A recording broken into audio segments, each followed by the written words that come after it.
కొన్ని నిమిషాలుంది నూతన సంవత్సరంలో ప్రవేశించడానికి. ద్వితీయోపదేశకాండం ఆరాధనలో ప్రవేశించక ముందు దేవుడు మనల్ని ఎట్లా కాపాడుతూ వచ్చినాడు, సంవత్సరం అంతా ఏ రీతిగా మనల్ని భద్రపరుస్తూ వచ్చాడు, కొన్ని మాటలు చూసుకొని ప్రభుని ఆరాధన చేస్తాం. ద్వితీయోపదేశకాండం 11వ అధ్యాయం 12వ వచనం. ద్వితీయోపదేశకాండం లేదా 11వ అధ్యాయం, లేకపోతే క్షమించండి 11, 12 రెండు కలిసి చదువుకుందాం. 11వ అధ్యాయం 11, 12 రెండు కలిసి చదువుకుందాం. మీరు నది దాటి స్వాధీనపరచుకున్నట్టుకు వెళుచున్న దేశము, కొండలు లోయలు గల దేశము, అది ఆకాశ వర్షజలము త్రాగును. అది నీ దేవుడని యెహోవా లక్ష్యపెట్టు దేశము. నీ దేవుడని యెహోవా కన్నులు సంవత్సరాలు మొదలుకొని సంవత్సరాంతం వరకు ఎల్లప్పుడూ దాని మీద ఉండను. ప్రభు సహాయం చేయను గాక. ఇక్కడ మనం గమనిస్తే 11వ అధ్యాయం 12వ వచనంలో, నీ దేవుడైన యెహోవా కన్నులు సంవత్సరాది మొదలుకొని సంవత్సరాంతం వరకు ఎల్లప్పుడూ దాని మీద ఉండును. దేని మీద? దేశం మీద. ఎందుకు దేశం మీద ఉండాలి దేవుని కన్నులు? ఏ దేశం అది? కనాను దేశం. కనాను దేశం మీద దేవుని కన్నులు సంవత్సరాది మొదలుకొని 2024వ సంవత్సరం జనవరి 1వ తారీఖు మొదలుకొని 2024వ సంవత్సరం డిసెంబర్ 31 వరకు కూడా ఎందుకు ఆయన కన్నులు, ఒకవేళ కనాను దేశం అనుకుందాం, ఈ సంవత్సరం అనుకుందాం, ఎందుకు ఆ దేశం మీద ఉండాలా? సంవత్సరాది మొదలుకొని సంవత్సరం అంతము వరకు ఎందుకు ఉండాలా? ఆ దేశములోనికి దేవుడు ఎవరిని ప్రవేశపెడుతున్నాడు? కనాను దేశంలో రకరకాల జాతుల వాళ్ళు ఉన్నారు, భయంకరులు ఉన్నారు, దేవునికి భిన్నమైన జీవితాన్ని జీవించే వాళ్ళు అక్కడ ఉన్నారు. మరి ఎవరి విషయమై దేవుని కన్నులు సంవత్సరాది మొదలుకొని సంవత్సరాంతం వరకు ఆ దేశం మీద ఉన్నాయి? ఆ దేశాన్ని దేవుడు ఎవరికి ఇస్తామని ఎప్పుడు వాగ్దానం చేశాడు? అబ్రహాంకే వాగ్దానం చేశాడు. ఎప్పుడో చేసిన వాగ్దానం అది తొందరలో నెరవేర్చబడుతుంది. తన బిడ్డలకు ఆ దేశాన్ని ఇవ్వబోతున్నాడు. ఆ దేశముల్లో ఎవరుంటారు? వేరే జాతుల వాళ్ళ గురించి కాదు ఆ మాట చెప్పేది దేవుడు. అక్కడ ఆ దేశములో ఎవరుంటున్నారు, ఎవరు ఉండబోతారు? దేవుని బిడ్డలకు ఆ దేశాన్ని దేవుడు స్వాస్థ్యముగా ఇవ్వబోతున్నాడు. కాబట్టి ఆ దేవుని బిడ్డలు ఆ ప్రాంతంలో ఉంటారు. కాబట్టి ఆ దేవుని కన్నులు ఆ దేశం మీద ఉన్నాయి. లేకపోతే ఆయన కన్నులు ఆ దేశం మీద ఎందుకుంటాయి? వాళ్ళంతా పనికిరాని జాతుల వాళ్ళు అక్కడ ఉంటే ఆయన కన్నులు ఆ కనాను దేశం పని ఎందుకుంటాయి చెప్పండి? ఉండవు. ఆ కనాను దేశము కరువు అనేది ఎరుగని దేశం. ఆకాశ వర్ష జలమును ఎల్లప్పుడూ త్రాగే దేశం. పాలు తేనెలు ప్రవహించే దేశం. పాలు అంటే పాలు ప్రవహిస్తాయి, తేనె ప్రవహిస్తుంటది, దాని అర్థం వేరే. కాబట్టి అలాంటి దేశము దేవుని బిడ్డలకు ఇవ్వబోతున్నాడు. కాబట్టి ఆయన బిడ్డలు ఆ భూభాగంలో నివసిస్తున్నారు, కాబట్టి నివసించబోతారు. కాబట్టి దేవుడు చెప్తున్న మాట, అయ్యా నా కన్నులు అక్కడ ఉంటాయి, నా కన్నులు అక్కడ ఉంటాయి. ఇప్పుడు నా బిడ్డ కడప జిల్లా టక్కోలి దగ్గర ప్రారంభమై దాదాపు 8 గంటల 15 నిమిషాలకి మా వాడు అంటే నా కుమారుడు, అక్కడున్న స్థానిక సంఘంలో ఉన్న ఒక పరిచారకుడు జాషువా అని ఇద్దరు నర్సాపురం పరిచయం బయలుదేరినారు 31కి. ఎన్ని గంటలకి? రాత్రి 8 గంటల 15 నిమిషాలకి. నేను బండిలో వద్దు అంటే లేట్ చేసి బైక్లో పరిచయం పోవడం ప్రారంభించారు. నేను వద్దు అంటున్నా, ఎందుకంటే నైట్ టైం కదా, ఏదన్నా పొరపాటున జరగకూడదని జరిగితే సమస్య కదా అని. కాబట్టి మనస్సు, తండ్రి మనస్సు ఎవరి మీద ఉంది? బిడ్డ మీద. తర్వాత పరిచయకు పంపించేటువంటి వారి పైన ఒకవేళ సపోజ్ ఏదన్నా జరిగింది అనుకోండి, కుటుంబస్తులు అప్పుడు ఏమంటారు? అన్ని సవ్యంగా జరిగితే మనకు ఏమి కిరీటాలు ఏమీరు. ఒకవేళ పొరపాటున ఏమైనా జరిగిందనుకోండి, అప్పుడు కుటుంబ సభ్యులు కూడా ఏమంటారు, ఈ సేవకుడు వద్దంటనే ఆయన పరిచర్య చేసినారు స్వామి, పరిచర్య పోయి మా వాళ్ళకి అంటారన్నారా? ఖచ్చితంగా అంటారు. కాబట్టి మనసంతా ఇప్పుడు ఎవరిపైన ఉంది? చేరినారా చేరలేదు. అందుకే ఇప్పుడు సెల్లు కూడా ఎట్టయితే అయిందని చెప్పేసి అన్ని బంద్ చేసుకుని గమ్మును కూర్చోవడం. ముందు పరిచర్య, తర్వాతే ఎవరైనా అని, బంధాలైనా బంధుత్వాలైనా తర్వాత. కాబట్టి మనస్సు ఎవరిపైన ఉంది? బిడ్డ పైన. పరలోకపు తండ్రి యొక్క మనస్సు ఎవరిపైన? దేశం పైన. ఎందుకు? ఆ దేశంలో ఎవరున్నారు? దేవుని బిడ్డలు ఉన్నారు. రెండు చూద్దాం ఒక మాట. యెషయా గ్రంథం 27వ అధ్యాయం. యెషయా గ్రంథం 27వ అధ్యాయం 3వ వచనం. యెషయా గ్రంథము 27వ అధ్యాయం 3వ వచనం. యెహోవాను నేను దానిని కాపు చేయుచున్నాను, ప్రతి నిమిషమున నేను దానికి నీరు కట్టుచున్నాను, ఎవడునూ దాని మీదికి రాకుండునట్లు దివారాత్రము దాన్ని కాపాడుచున్నాను. ఏమన్నాడు ఇక్కడ? ఏమంటున్నాడు? ప్రతి నిమిషం అంటున్నాడు. ప్రతి నిమిషం. 2024వ సంవత్సరం లీపు సంవత్సరం అనుకుంటే, లీపు సంవత్సరం 4 సంవత్సరాలకు ఒకసారి వస్తుంది అనుకుంటే, ఈ లీపు సంవత్సరానికి కానీ ఎన్ని నిమిషాలు? జనవరి 1వ తారీఖు మొదలుకొని 31 వరకు డిసెంబర్ ఎన్ని నిమిషాలు? 5,27,000 నిమిషాల 5,27,040 నిమిషాలు. 5,27,040 నిమిషాలు. ప్రతి నిమిషం. ఇక్కడేమన్నాడు దేవుడు? ప్రతి నిమిషాలతో చెప్తున్నాడు దేవుడు. ప్రతి నిమిషము తన కన్నులు ఎవరి మీద ఉన్నాయంట? నీ పైన ఉన్నాయి, నా పైన ఉన్నాయి. ఎందుకు? ఆయన నిన్నేం చేశాడు? విలువ పెట్టి కొనుక్కున్నాడు. నీ కోసం పరలోకాన్ని వదిలిపెట్టుకొని ఈ లోకానికి వచ్చి శ్రమలు అనుభవించి రక్తము కాచి నిన్ను కొన్నాడు ఆయన. ఆ ప్రేమ వేరే, ఆ త్యాగం వేరే. త్యాగపూరితమైన ఆ ప్రేమతో నిన్ను కొన్నాడు. కాబట్టి నిన్నేం చేస్తున్నాడు? నిన్ను కాపాడుకోవాలని ప్రతి నిమిషం 5,27,040 నిమిషాలు ప్రతి నిమిషం నీ పైన దృష్టి పెట్టాడు. అంతేనా? ఏమన్నాడు అక్కడ? ప్రతి నిమిషమున నేను దానికి నీరు కట్టుచున్నాను, ఎవడునూ దాని మీదకి రాకున్నట్లు దివారాత్రము దాని. ఎన్ని రాత్రులు ఎన్ని పగళ్ళు? ఇంతకుముందు చెప్పుకున్నాం. 366 రాత్రులు, 366 పగళ్ళు. ప్రతి పగలు ప్రతి రాత్రి ఆయన కనుదృష్టి ఎవరి మీద ఉందంట? నీ మీదే ఉంది. ఎవరి మీద? నీ మీదే ఉంది. సంవత్సరాది మొదలుకొని సంవత్సరాంతం వరకు ప్రతి దినం ప్రతి నిమిషం తన కన్నులన్నీ ఎవరిపైన? నీపైనే. రండి ఒక మాట చూద్దాం. కీర్తన గ్రంథంలో వచ్చి 121వ కీర్తన 4వ వచనం. 121వ కీర్తన 4వ వచనం. ఇశ్రాయేలును కాపాడువాడు కునుకడు నిద్రపోడు. ఎలాంటి దేవుడు అంటే ఆయన తన కన్నులు నీ మీద పెట్టడమే కాదు కానీ ప్రతి నిమిషము ప్రతి దినం సంవత్సరాది మొదలుకొని సంవత్సరాంతం వరకు నీ పైన దృష్టి పెట్టడమే కానీ ఆ దృష్టిలో కూడా మళ్ళా కన్నుల విషయంలో కూడా ఇక్కడ ఒక మాట అంటున్నాడు. ఏం చేయడంట? కునుకను కూడా కునుకు. ఒకవేళ కునుకు వస్తే ఎంతసేపు వస్తుంది చెప్పండి? ఓసారి హాస్పిటల్లో ఉండే వాళ్ళకి ఈ కునుకు పాట అనేది అర్థమవుద్ది.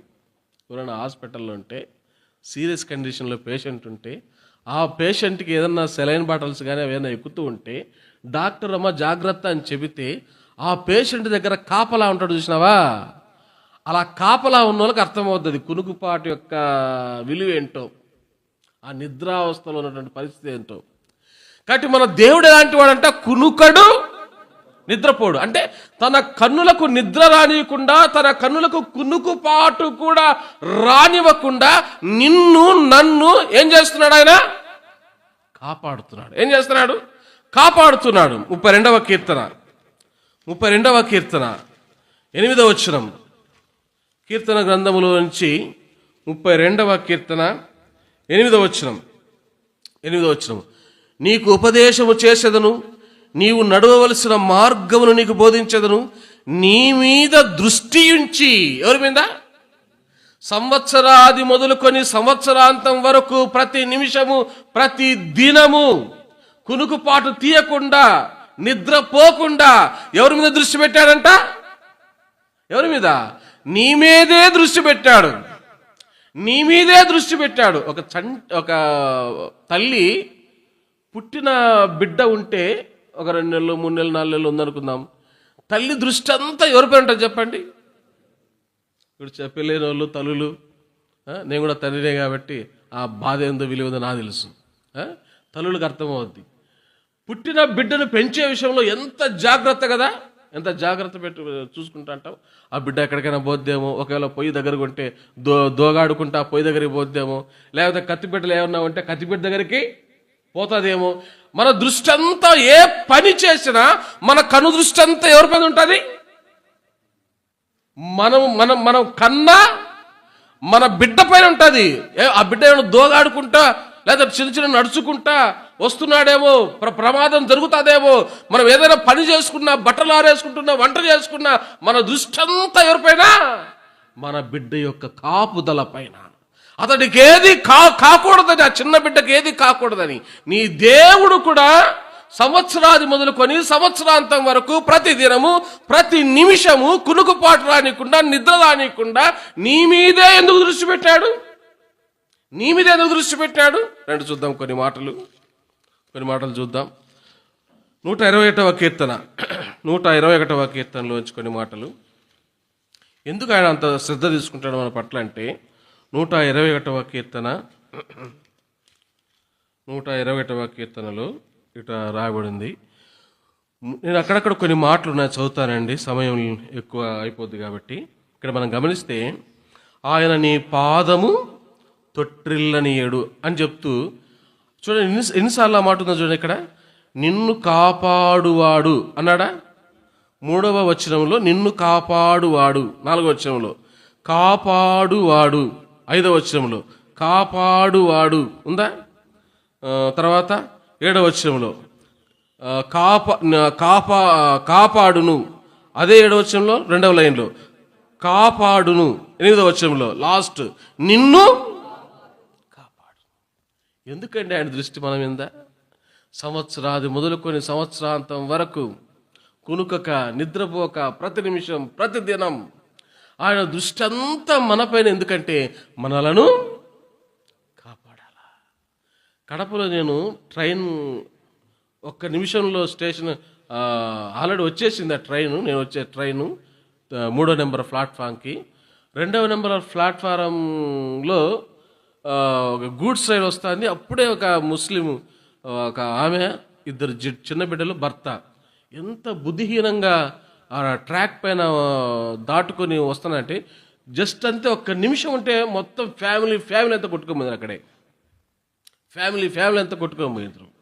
అనుకున్నాను, రాబోయే నూతన సంవత్సరంలో వాడు ఎవడైనా సరే అండి, కేవలం నిన్ను నన్నేనే కాదు దేవుడు కాపాడేది, ముస్లిం అయినా సరే, హిందువైనా సరే, వాడు బౌద్ధుడైనా, సిక్కుడైనా, లేకపోతే క్రైస్తవులు హింసిస్తున్న ప్రజలనైనా ప్రతి ఒక్కరిని కాపాడేవాడు ఎవరండి? మన దేవుడు. ఆయన కాపాడుతున్నాడు ఆయన ప్రతి నిమిషం. ఈ లోకంలో సృష్టించిన తన బిడ్డలందరూ ఏం చేస్తున్నాడు? సూర్యుని కానీ వర్షాన్ని కానీ ఎవరి పైన కురిపిస్తున్నాడంట? నీతిమంతుడని లేదు, అనీతిమంతుడని లేదు, ప్రతి ఒక్కరిని ఆయనే కాపాడుతున్నాడండి. చూడండి, అక్కడ కొన్ని మాటలు గమనిస్తే ఏ విషయంలో మనల్ని కాపాడుతున్నాడు, ఈ సంవత్సరం అంతా కాపాడినాడు అని మనం చూసుకొని కొన్ని మాటలు మనం ప్రభువును ఆరాధన చేస్తాం. 33వ కీర్తన చూడండి, అక్కడ గమనించండి. 33వ కీర్తన 13వ వచనం. ఏ విషయాల్లో దేవుడు మనల్ని కాపాడుతూ వచ్చాడంటే సంవత్సరం అంతా. 33వ కీర్తన 13వ వచనం. యెహోవా ఆకాశములో నుండి కనిపెట్టుచున్నాడు. కనిపెట్టడం అంటే దేంతో కనిపెడతాడండి? దేంతో? ఏ అవయవాలతో, శరీరంలో ఉన్న ఏ అవయవముతో కనిపెడతాడు? చేతులతోనా, కాళ్ళతోనా, కన్నుతోనా? కదా. చూడండి, అక్కడ ఏమన్నాడు? ఆకాశములో, ఆ మాట చూడండి ఎన్ని పర్యాలు రాయబడిందో, ఆకాశములో నుండి కనిపెట్టుచున్నాడు. తర్వాత ఆయన నరులందరినీ దృష్టించుచున్నాడు.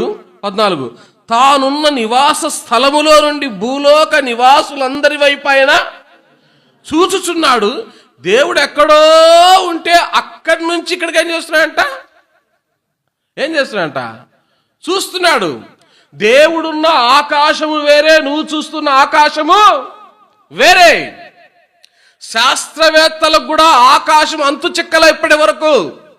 సూర్యుని దగ్గరికి పోవాలంటేనే భయపడుతున్నాడు శాస్త్రవేత్త. ఆ సూర్యుని దాటుకొని పోతే కదా దేవుడుండే ఆకాశం. అందుకని దేవుడుండే స్థలం ఏదన్నాడు బైబిల్లో? మహోన్నతుడు. ఎవరైనా? ఆయన ఎవరు? సర్వోన్నతుడు. అంటే ఉన్నతమైన స్థలములో నివసించేవాడు. అక్కడ నిన్ను చూస్తున్నాడంట. ఎవరిని? అక్కడి నిన్ను చూస్తున్నాడు. ఎందుకంటే ఆయనకు అంత శ్రద్ధ నీ పైన. నీవంటే ఎందుకు ఆయనకు అంత ప్రేమ? ఆయన ఎక్కడో ఉంటే అక్కడ నుండి నిన్ను చూడాల్సిన అవసరమేముంది?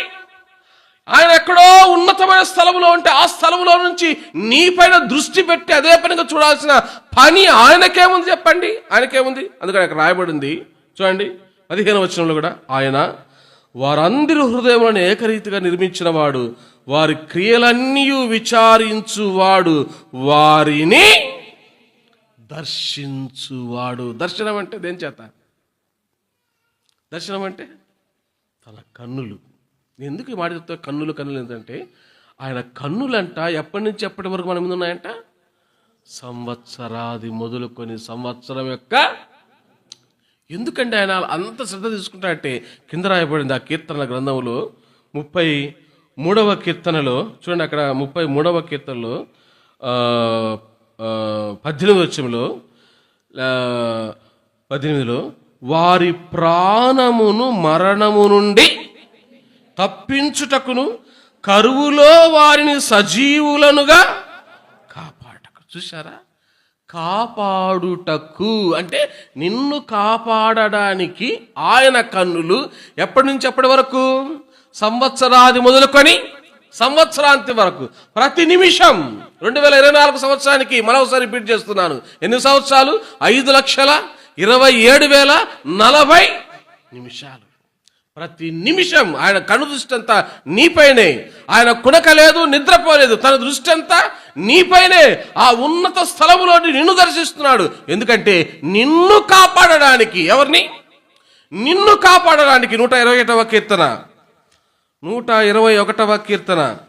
అక్కడ కీర్తనకారుడు దైవ సంబంధమైన ఉద్దేశాన్ని మనసుని ఎదిగిన వాడు ఏమంటున్నాడు చూడండి. 121వ కీర్తన 8వ వచనం. ఇది మొదలుకొని నిరంతరము నీ రాకపోకల యందు యెహోవా నిన్ను కాపాడు. అప్పుడప్పుడు మనం అంటాం, ఇప్పుడు ఒకవేళ సిస్టర్స్కి అనుభవం ఎక్కువ లేకపోవచ్చేమో, ఎందుకంటే బైకులు ఎక్కువ నడపరు కాబట్టి బండ్లు.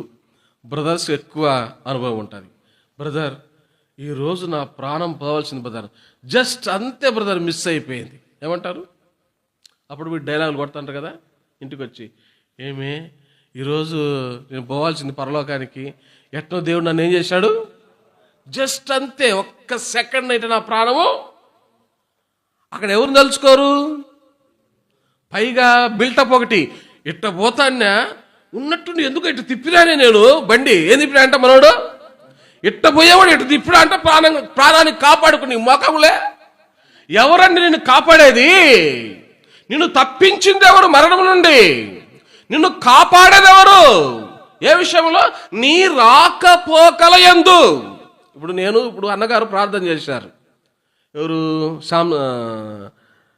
శాంసన్ అన్న గారు ఉదయం స్టార్టింగ్ ప్రేయర్ ఏం చేశారంటే, నీ దాసుని కడప నుంచి ఇక్కడ కూడా మా ఎందుకు చేయాలా?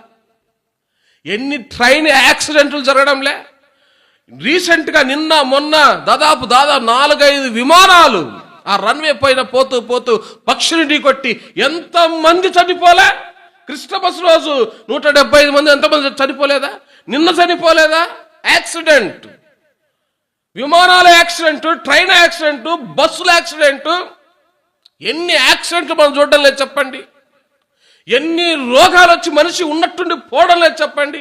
మాట్లాడుతూ అలా కుప్ప కూలిపోయిన వాళ్ళు ఎంతమంది లేదు చెప్పండి. మరణము నుండి నిన్ను రక్షించుటకు ఆయన కన్నులు ఎప్పటి నుంచి ఎప్పటి వరకు ఉన్నాయట నీ మీద? సంవత్సరాది మొదలుకొని సంవత్సరాంతం వరకు నీ ప్రయాణాల్లో తోడు, నీ కరువులో ఆయన తోడు. ఆయన కనుదృష్టి అంతా నీపైనే. ఎలా నా బిడ్డల్ని పోషించాలా, ఒకవేళ కరువులో ఉంటే ఎలా నా బిడ్డల్ని పోషించాలా అనే ఆలోచన, ఆ చింత ఆయనకు లేదు కానీ దేవునికి. కాకపోతే ఆ కరువులో నువ్వు పడే పరిస్థితి అంతా ఎవరు చూస్తుంటారు? నువ్వు పడే బాధ అంతా ఎవరు బాధ అనిపిస్తుంటారు? ఆయన నిన్ను చూస్తూ ఉన్నతమైన స్థలంలో ఉండి నిన్ను దర్శిస్తుంటాడు. కాబట్టి నీ రాకపోకలు సంవత్సరం అంతా దేవుడు ఏం చేశాడు? ఎందుకు ఆరాధన చేయాలి? ఇప్పుడు ప్రభువా, సంవత్సరాది మొదలుకొని సంవత్సరాంతం వరకు నీ దృష్టి అంతా నాపైన ఉంచిన, నువ్వు రెస్ట్ తీసుకోలేదు ప్రభువా. ఏమంటే ఒక మనిషి ఒక రోజు నిద్ర పోకపోతే ఆ మనిషి ఎంత అలసట పడతాడంటే, ఎంత శరీరంలో సత్తువు లేనివాడవుతాడంటే చాలా కష్టమండి చెప్పడం, అది అనుభవించే వాళ్ళు తప్ప. ఒక రోజు 24 గంటలు కానీ లేదా 36 గంటలు అనుకోండి, కునుకుపాటు లేకుండా మనిషి ఉంటే చాలా నీరసించిపోతాడు, కష్టపోతుంది. అటువంటిది దేవుడు అంట. భూమి పుట్టినది మొదలుకొని లెక్క కట్టినారు ఎవరైనా శాస్త్రవేత్తలు ఇన్ని సంవత్సరాలని? వాళ్ళ తాతలకు కూడా తెలియదు భూమి పుట్టింది. ఇప్పటికీ ఏదో లెక్కలు కట్టారంతే. నేను అది మొదలుకొని ఈ నేటి వరకు కూడా ఆ దేవుడు ఏం చేయలేదంట. ఒకవేళ అలా కునికిడా అనుకోండి, డ్రైవరు బస్సు నడుపుతా నిద్ర వచ్చి అలా అట్ట అన్నాం అనుకున్నాను అనుకోండి, ఏమైపోద్ది బస్సు? ఏమవుద్దండి బస్సు? ఒకవేళ ఘాట్ సెక్షన్లో పోతుంది అనుకోండి, ఆ ఘాట్లోంచి పోయి లోయలో దేని చేత? జస్ట్ ఒక సెకండ్ కనురెప్ప తను మూస్తే, దేవుడు కూడా ఒక కనురెప్ప మూసినాడు అనుకోండి, ఏమవుతుంది చెప్పండి? చెప్తారు ఎవరన్నా? ఒక సెకండ్ పాటు కనురెప్ప దేవుడు మూసినాడు అనుకో, ఏమవుతుంది చెప్పండి? ఏమవుతుందండి? ప్రపంచాన్ని తిప్పేదేవుడు దేవుడు. ఆకాశంలో నక్షత్రాలు తిరుగుతున్నాయా? తిరగలేదా? భూమి తిరుగుతుందా? తిరగలేదా? తిరుగుతుంది కదా. నువ్వు కూర్చున్న భూమి తిరుగుతుంది, శూన్యములో తిరుగుతుంది. నువ్వు చూసే సూర్యుడు తిరుగుతున్నాడు, శూన్యములో తిరుగుతున్నాడు. నువ్వు చూడని గ్రహాలు తిరుగుతున్నాయి, అవి శూన్యములో తిరుగుతున్నాయి. ఒకవేళ ప్రభువు కునుకుపాటలా వేశాడంటే అవి ఒకదానికొకటి అలా కొట్టుకున్నాయి అనుకుంటే ప్రపంచం అంతా ఏమైపోద్ది? అగ్నికి ఆహుతైపోద్ది. భూమి మీద ఎవరున్నారు? భూమి మీద ఎవరున్నారు? నువ్వున్నా, నేనున్నా, ఆయన బిడ్డలు ఉన్నారు. ఆ దేశం, కనాను దేశం పైన ఎందుకు ఆయన కనుదృష్టి? నిన్ను కాపాడడానికి ఆ దేవుడు ఏం చేయలేదంట, కునుకక నిద్రపోక నిన్ను కాపాడుతున్నాడు. నీ ప్రయాణాల్లో కాపాడుతున్నాడు. రెండవదిగా మనం గమనిస్తే 91వ కీర్తన 11 వచనం. 91వ కీర్తన 11. నీ మార్గములన్నిటిలో నిన్ను కాపాడుటకు ఆయన నిన్ను గూర్చి తన దూతలకు. ఇప్పుడు మీ సంఘ పెద్ద ఉన్నారండి. ఎవరు మీ సంఘ పెద్ద? ఇప్పుడు నడిపించినన్నా ఏమైందంట, ఒక ఎన్ని రోజుల క్రితం తెలియదు నాతో అన్న అంటున్నారు.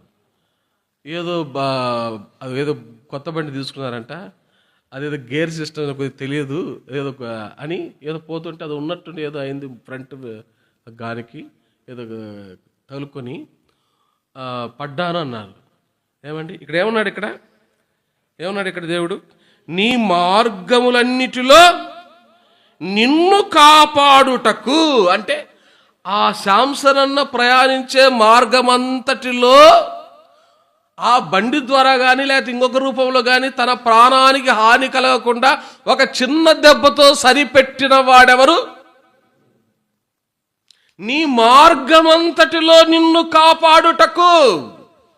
పైగా నీకు సెక్యూరిటీ గార్డ్స్, నీకు సెక్యూరిటీ ఎవరిచ్చారంట కింద చెప్తున్నాడు దేవుడు. ఆయన దూతలు. ఏమన్నాడు అక్కడ? ఆయన నిన్ను గూర్చి తన దూతలకు ఆజ్ఞాపించును. నీ పాదములకు రాయి తగలకుండా వారు నిన్ను తమ చేతుల మీద ఎత్తి పట్టుకొందురు. బా, నీకు సెక్యూరిటీ గార్డ్స్ అండి వాళ్ళు. సీఎం ఒకవేళ మీ ఊరికి వచ్చి అనుకోండి, మళ్ళీ మర్చిపోయాక ఏమన్నా ఎవరున్నా సారీ అండి, కసాపురం. ఒకవేళ మీ ఊరికే వచ్చాడుకోండి సీఎం గారు చంద్రబాబు నాయుడు గారు, ఏమంటే ఊరికే వస్తాడా? ఆ పక్క నలుగురు, ఈ పక్క నలుగురు, ముందు నలుగురు, వెనక నలుగురు. ఎవరు? రాజకీయ నాయకులు అప్పుడప్పుడు ప్రమాణాలు చేస్తారు. ఏమని ప్రమాణం చేస్తారు? మా రక్తపు బొట్టంతా ప్రజల కోసమే, మా రక్తం అంతా దారపోస్తాం ప్రజల కోసం అంటారు. మళ్ళా పదవి వచ్చిన తర్వాత వాళ్ళ ఒక రక్తపు బొట్టు కింద పడకుండా సెక్యూరిటీ. అర్థమైందే? సెక్యూరిటీ దేనికోసం? ఒక చిన్న దెబ్బ, ఏ ప్రమాదం జరగకుండా వాళ్ళకు సెక్యూరిటీ.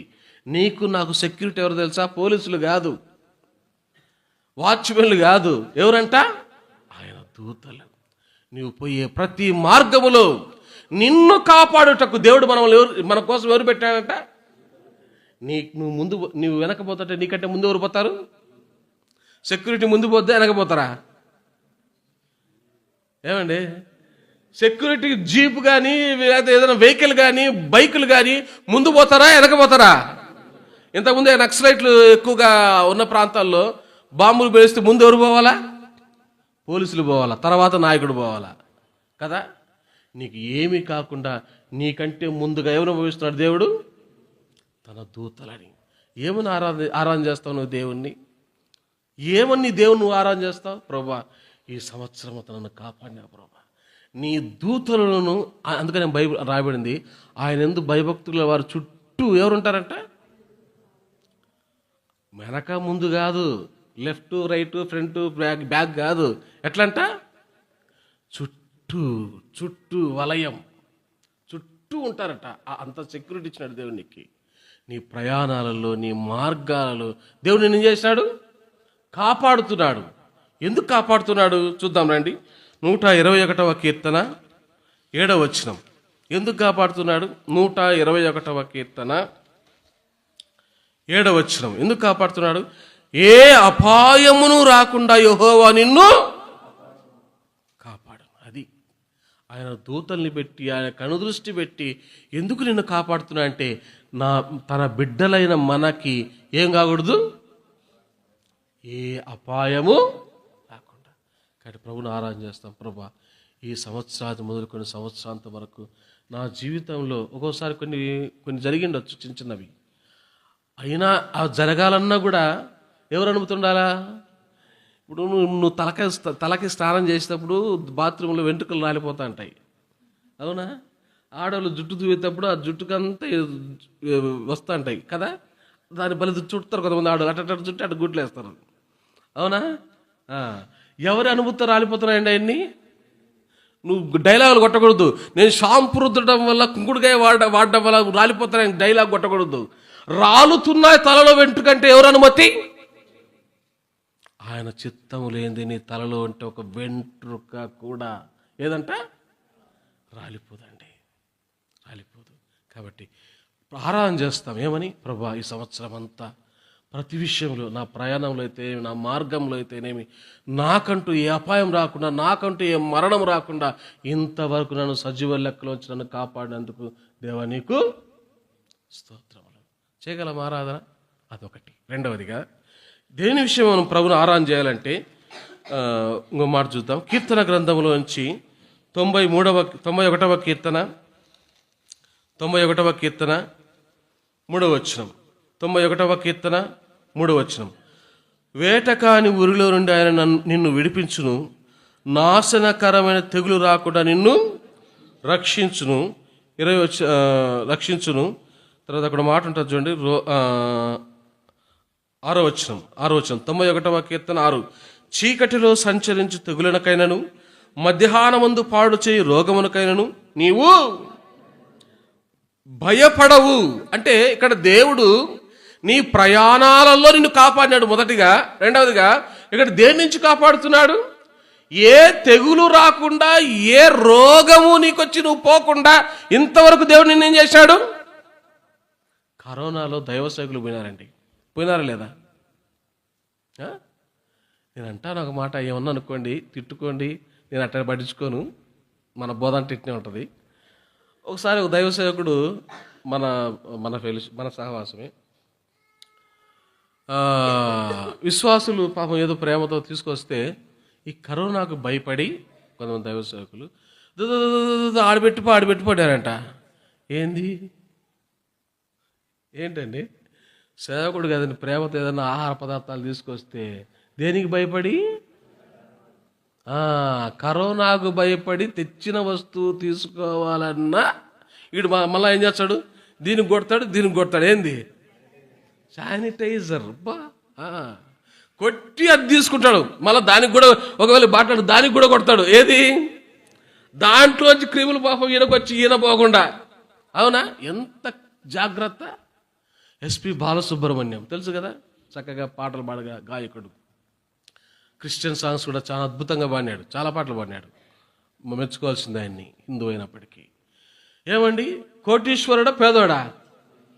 ఉన్నోడండి, మహారాజు అయినా. ఆయనకేం పోయినాడు? దేని ద్వారా? ఎంత శ్రద్ధ. తిరుపతిలో ఒక డాక్టర్, గవర్నమెంట్ హాస్పిటల్ ఏమన్నా తిరుపతిలో స్విమ్స్, తర్వాత ఇంకోటి ఏదో ఉంది కదా, రుయా, కరెక్ట్, రుయా హాస్పిటల్లో. ఆ రుయా హాస్పిటల్లో ఒక డాక్టర్ అంట మొత్తం బాడీ అంతా కవర్. దేని ద్వారా? అన్ని చేతులకి, కాలు, అన్ని బ్లౌజులు అంతా వేసేసుకొని కవర్ చేసుకుంటా వచ్చినాడు. మొదట వాళ్ళ అమ్మ పోయింది. దేని ద్వారా? ఎంత శ్రద్ధ చూడండి. గనులు శ్రద్ధ తీసుకున్నా కూడా వాళ్ళు పోయినారండి. కూటికి లేని పేదవాడు సజీవుడుగా ఉన్నాడండి. అందులో నువ్వు ఉన్నావు అంటే మీరు పేదవాళ్ళని కాదు సుమా, మీరు బాగున్నోళ్ళేండి, నేనున్నాను. అవునా కదా? కారణం దేవుడు అన్నాడు, అయ్యా ఏ తెగులు రాకుండా, ఏ రోగం దగ్గరికి రాకుండా, నీ ప్రాణము పోకుండా నేనేం చేసినా నిన్ను కాపాడుతున్నా. ఒకవేళ కొన్నిసార్లు వస్తాయి, బాధలు వస్తాయి, 6 బాధలు కానీ 7 బాధలు కానీ. అందుకని యోబు ఏమన్నాడు చూడండి.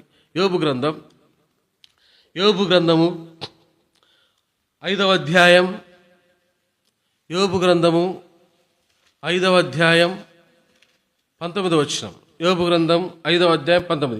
6 బాధలలో నుండి ఆయన నిన్ను విడిపించును, 7 బాధలు కలిగినను నీకు ఏ కీడును.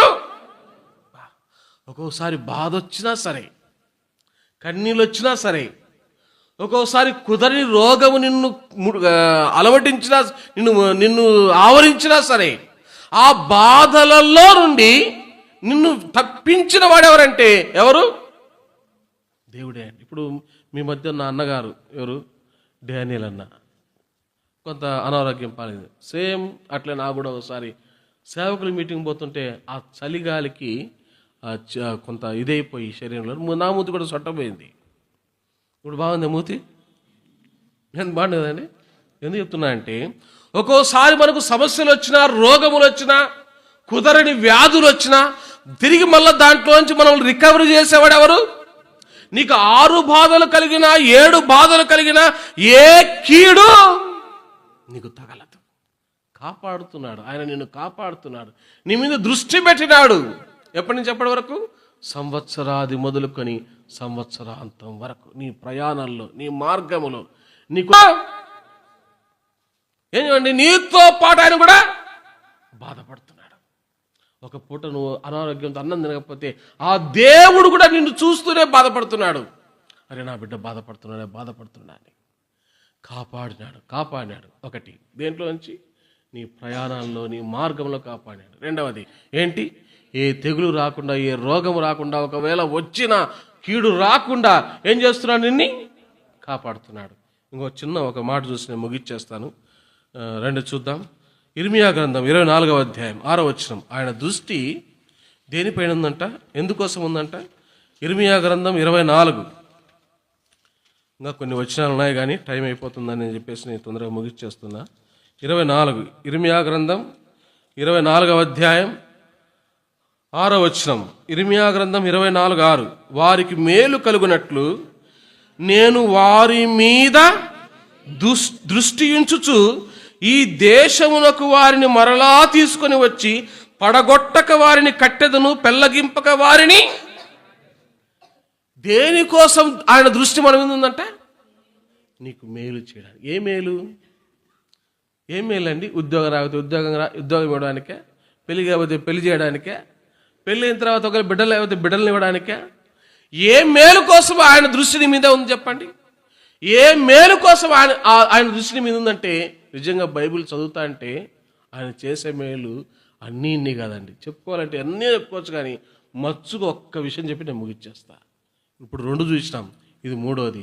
ఆ 3వ దాంట్లో అనేక విషయాలు ఉన్నప్పటికీ ఒక్క విషయం మనకు చేసే మేలు దేవుడు ఏంటో చూద్దాం రండి. ఒక మాట కీర్తన గ్రంథం నుంచి 65వ కీర్తన, కీర్తనల గ్రంథంలో నుంచి 65వ కీర్తన. ఏం మేలు చేస్తున్నాడు ఆయన? 65వ కీర్తన 9వ వచనం. 65వ కీర్తన 9వ వచనం. నీవు భూమిని దర్శించడం అంటే చూడమే కదా. నీవు భూమిని దర్శించి, ఏమన్నాడు అక్కడ? నువ్వు భూమిని దర్శించి దాన్ని తడుపుచున్నావు, దానికి మహదైశ్వర్యము కలుగజేయుచున్నావు. 11వ వచనం. సంవత్సరమున నీ దయా కిరీటము. ఇదేందండి? భూమికి దయా కిరీటానికి సంవత్సరానికి ఏంటి సంబంధం? భూమిని దర్శించడానికి సంవత్సరానికి దయా కిరీటానికి ఏంటి సంబంధం? ఇప్పుడు మనం బతికే ఉన్నామా? లైవ్. ఓకే. దేని ద్వారా? కవులు కవిత్వం రాశారు కదా, పద్యాలు. తిండి తింటే కండ కలదోయ్, కండ కలవాడేను మనిషోయ్, దేశం అంటే అబ్బా. తిండి తింటే కండ, ఆ కండొస్తే మనిషికి పుష్టి, మనిషి పుష్టిగా ఉంటే ఆరోగ్యం, ఆరోగ్యంగా ఉంటే మనిషి సజీవుడు. అంతేనా? ఇక్కడ దేవుడు భూమిని దర్శిస్తున్నాడు. ఎందుకంటే సంవత్సరం అంతా నీకు దయా కిరీటం పెట్టడానికి. దేవుడు భూమిని దర్శిస్తే అక్కడ ఏమన్నాడు? దర్శించడానికి ఏం చేశాడంటే మహదైశ్వర్యం. భూమికి ఐశ్వర్యం ఏంటండి?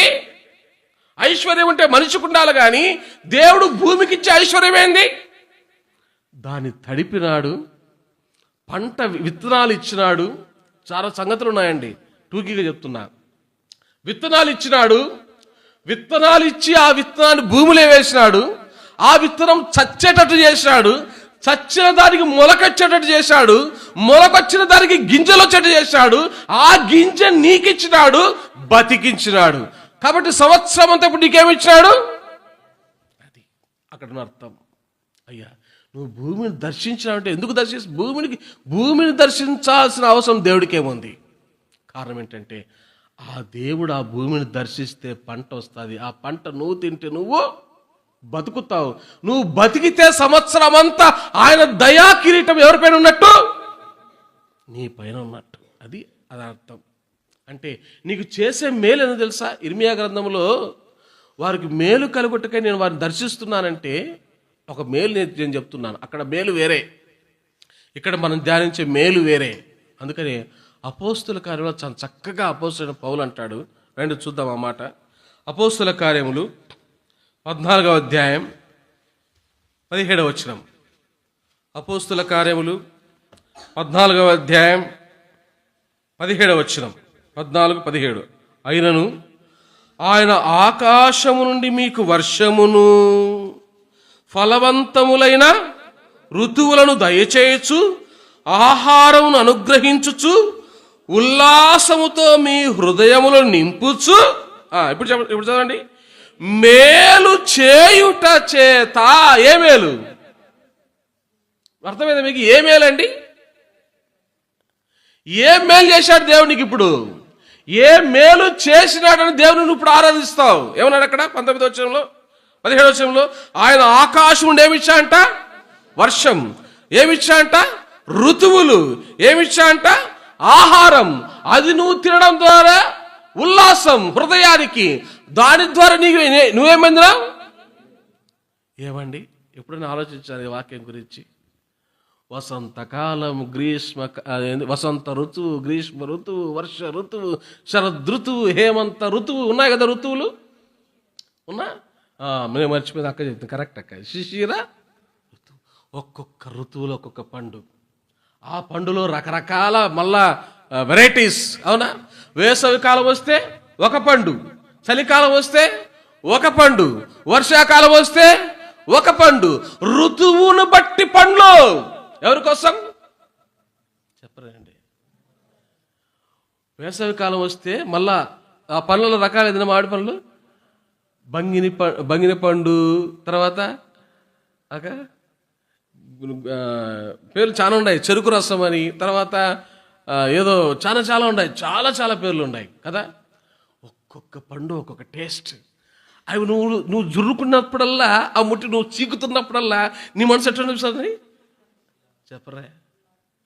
అబ్బా పక్కన బరే పండు ఏముందిరా అనేది ఏమిటం, అక్క పండు ఏమి తీపుందక్క, తినక్క నువ్వు.